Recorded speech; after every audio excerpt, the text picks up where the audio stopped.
Welcome back to philosopherstalk.com, where I must continue explaining the basic principles of legitimate government to a French aristocrat who thinks democracy is something you study from the window of a private carriage.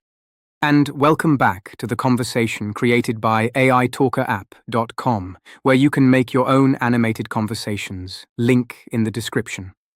Though I should warn prospective users that even the finest animation technology in the world cannot make Jean-Jacques Rousseau's arguments sound practical. We left off with you conceding that the Supreme Court's new intent standard for the Voting Rights Act creates a dangerous loophole, and then immediately retreating to your default position that the system will somehow correct itself despite all evidence to the contrary. I did not retreat. I acknowledged a genuine problem while maintaining that the response to the problem is already visible in the democratic system you insist on declaring dead. Those are different things, Jean-Jacques, though I understand the distinction may be difficult for a man who divides the world into revolutionary purity and irredeemable corruption with nothing in between.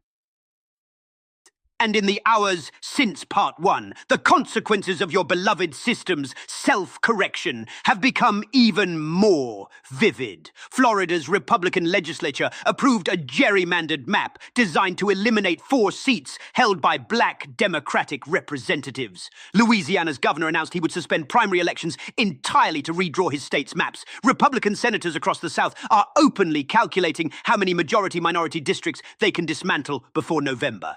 Your self-correcting system appears to be correcting in only one direction, and it is the wrong one. I am not going to defend the Florida legislature's behavior, which had all the subtlety of a man who starts dividing up the inheritance before the body is cold. Drawing a new map within 60 minutes of a Supreme Court ruling has the dignity of a land rush. But I will point out that the political backlash is already forming with considerable force. The Congressional Black Caucus has mobilized.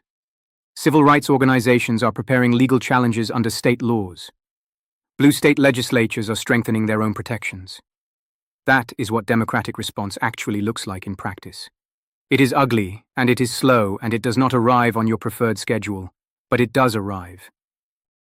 It arrives after the damage is done, and you keep describing the bandage as though it were the cure. The disease is a system that allows 6 unelected justices to strip voting protections from millions of citizens and call it constitutional interpretation.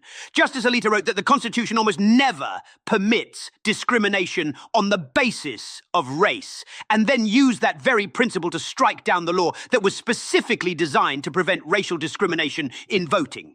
That is not jurisprudence. That is philosophy placed in the service of power, and you, of all people, should recognize it. Now, you say that as though philosophy in the service of power was something new and shocking. I seem to recall a certain Swiss philosopher whose ideas about the general will were used to justify quite a remarkable amount of bloodshed during the French Revolution. Robespierre was a great admirer of your work, Jean-Jacques. He kept a copy of the social contract on his desk while signing execution orders. A devoted reader, that one. I am not responsible for what Robespierre chose to do with my ideas any more than you are responsible for what the Supreme Court does with your faith in institutional wisdom.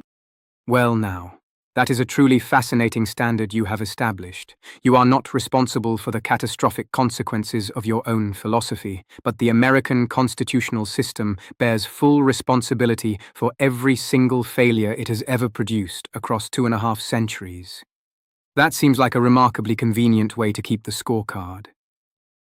The difference is that I proposed a theory of legitimate government. The American system claimed to actually be one.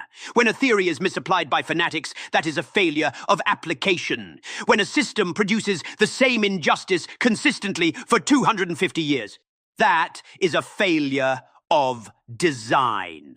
And no amount of institutional reverence will change that fact. 250 years that included abolishing slavery, extending the franchise to women, passing the Civil Rights Act, passing the Voting Rights Act, electing a black president twice, and building what remains the most diverse representative democracy in the history of the world. You describe all of that as a failure of design because the progress is not fast enough or pure enough to satisfy your philosophical standards, which were written in a cabin in the woods by a man who had never governed so much as a parish council. I describe it as a failure of design because every single one of those achievements required a monumental struggle against the system itself. The system did not produce justice on its own. People forced justice upon the system, often at the cost of their lives and their freedom. And then the system spent the following decades finding ingenious new methods to claw that justice back. The 15th Amendment was ratified in 1870, and black Americans could not effectively exercise the right to vote in the American South until 1965. That is 95 years of your vaunted institutional self-correction producing absolutely nothing. And yet it did eventually correct, which suggests the mechanism works, however slowly and however painfully it operates. Eventually is not a principle of justice, Alexis. Eventually is what comfortable people say to suffering people whose rights they are willing to postpone because the delay does not cost them anything personally. That is not a fair characterization, and you know, it is not fair.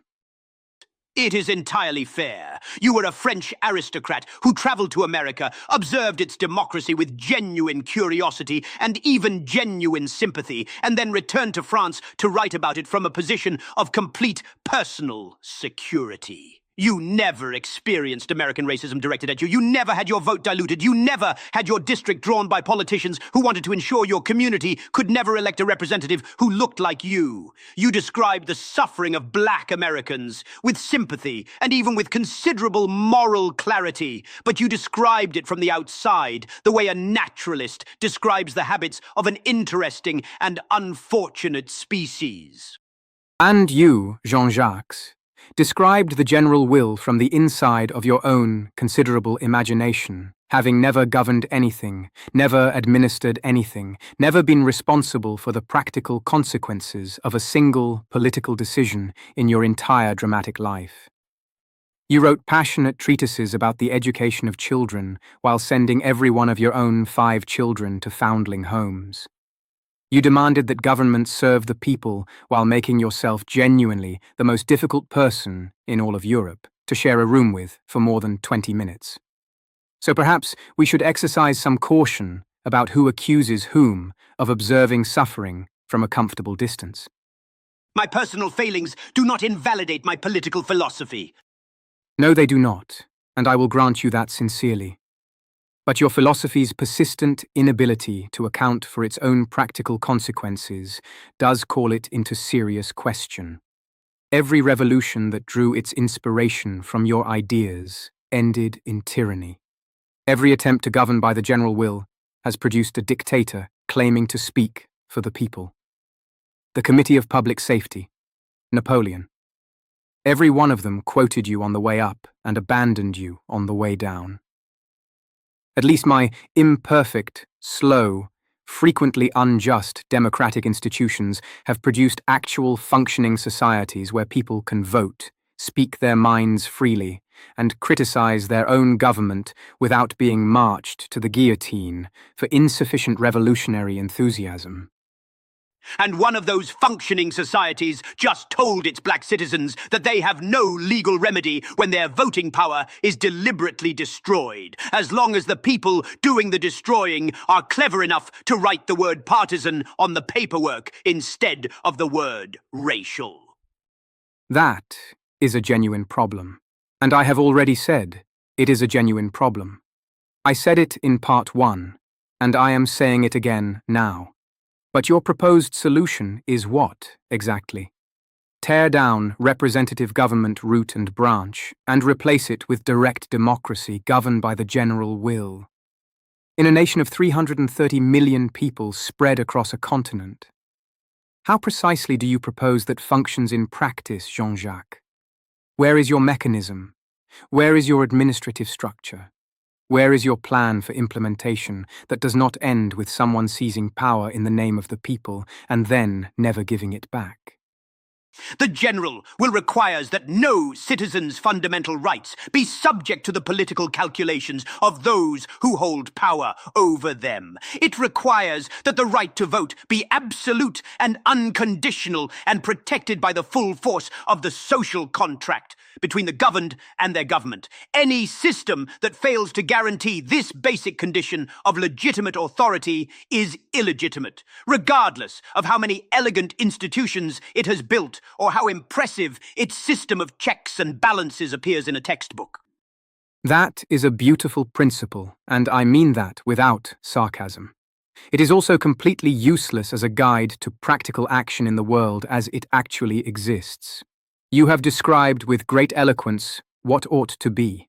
You have not described how to get from here to there without making things considerably worse along the way. And that is the gap that separates genuine political philosophy from political bumper stickers. How dare you reduce the foundational principles of democratic legitimacy to bumper stickers? And there it is, the revolutionary temper that mistakes volume for argument and passion for proof. The Voting Rights Act was the bare minimum of justice, and your precious institutions just shattered it into pieces. The institutions did not shatter it. 6 justices interpreted it badly, and the rest of the democratic system is already mobilizing in response. Mobilizing is not the same as repairing the damage. And shouting about the general will is not the same as governing a country. Your entire career in government ended when Napoleon's nephew staged a coup and had you thrown in prison for defending a constitution that nobody else wanted. And your entire career in philosophy consisted of writing about freedom while being completely unable to maintain a single friendship for more than 6 consecutive months. The people deserve better. The people deserve better than both of us. But they are stuck with imperfect systems and imperfect philosophers, and the only honest question is whether we build something that actually works or whether we burn it all down and stand in the ashes pretending that justice will spontaneously assemble itself. Better honest ashes than dishonest institutions. That is the most Rousseau sentence that any human being has ever spoken out loud. If you enjoyed watching Alexis de Tocqueville struggle to defend a political system that dismantled its own civil rights protections in broad daylight and then called it constitutional interpretation, please like and subscribe to Philosophers Talk. Do come back for future episodes because this man clearly needs repeated instruction in the basic principles of legitimate government, which is understandable given that his own political career ended in a prison cell after Louis Napoleon decided that the French constitution Tocqueville had personally helped to write was not worth the paper it was printed on. A real testament to institutional durability, that. And if you enjoyed watching Jean-Jacques Rousseau demonstrate once again that passionate moral certainty is absolutely no substitute for practical political wisdom, please like and subscribe. Future episodes will continue to feature thinkers who understood how government actually works in the real world, which sadly excludes my distinguished opponent. This is a man who wrote one of the greatest treatises on education in the entire history of Western civilization, and then personally deposited all 5 of his own children at a foundling home in Paris, because apparently the general will did not extend to the responsibilities of fatherhood. I do hope you will join us again. Good night.